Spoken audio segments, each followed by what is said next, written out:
کی مصنوعات کا بائیکاٹ کر دو. جب ہم لوگ ان کی مصنوعات کا بائیکاٹ کریں گے اور اپنے مسلمانوں کے ساتھ ہمدردی کرتے ہوئے ہم کہیں گے ہاں ہمیں اپنے مسلمانوں کا خون زیادہ محبوب ہے, ہمیں کوکا کولا, پیپسی وغیرہ یہ چیزیں پسند نہیں ہیں, تو جب ہم معاشی طور پر ان کو کمزور کریں گے تو یقیناً یہ بھی ہمارا جہاد ہوگا, اس کا بھی اللہ تعالیٰ ہمیں اجر اور ثواب عطا فرمائے. آج کل لبرل قسم کے لوگ طرح طرح کی باتیں کر رہے ہیں, وہ کہتے ہیں یہ بائیکاٹ سے کیا ہوتا ہے, مصنوعات کا اگر ہم بائیکاٹ کریں تو اس سے کیا ان کو نقصان پڑ سکتا ہے. اور بھائیو ان کی جو مصنوعات ہیں یہ جو ہم بیچتے ہیں ہر ایک چیز کے پیچھے 10 روپے ان کی اکاؤنٹ میں چلے جاتے ہیں, تو 25 ارب کا ان کو فائدہ ہمارے پیسوں سے ہو رہا ہے. لیکن اب الحمدللہ مسلمانوں نے جب سے بائیکاٹ شروع کیا ہے وہ 25 ارب 2 ارب تک پہنچ چکا ہے. تو یہ مجھے بتائیں کہ ہمارا بائیکاٹ کرنا ان کی مصنوعات کا ان کو نقصان دے رہا ہے کہ نہیں دے رہا. اگر ہم اس چیز کا بائیکاٹ نہیں کریں گے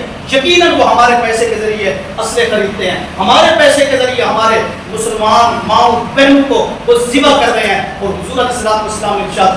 فرمایا کہ ظالم کو یا تو اپنے ہاتھ سے روکو, اگر ہاتھ سے نہیں روک سکتے زبان کے ذریعے اس کو روکو, اس کے ظلم کے خلاف اٹھ کھڑے ہو جاؤ. اگر زبان کے ذریعے بھی نہیں روک سکتے تو کم از کم میرے مصطفیٰ نے فرمایا اس سے نفرت تو کرو نا, اس ظالم سے نفرت تو کرو نا. اور حضور نے ارشاد فرمایا کہ جو نفرت والا کام ہے اضعف الایمان, یہ ایمان کی کمزور ترین علامت ہے, کمزور ترین علامت ہے. مجھے ایمان سے بتائیے یار, جو کم از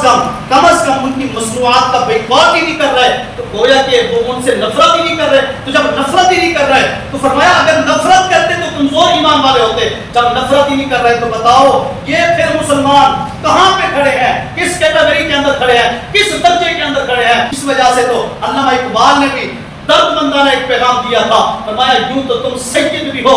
مرزا بھی ہو, افغا بھی ہو, پہلے یہ بتاؤ مسلمان بھی ہو. تو ہمیں چاہیے کم از کم ہم ان کی مصنوعات کا بائیکاٹ کر کے ان کو معاشی حوالے سے کمزور کریں تاکہ ہمارا بھی نام لکھ دیا جائے کہ یہ بھی فلسطینی مسلمانوں کے ساتھ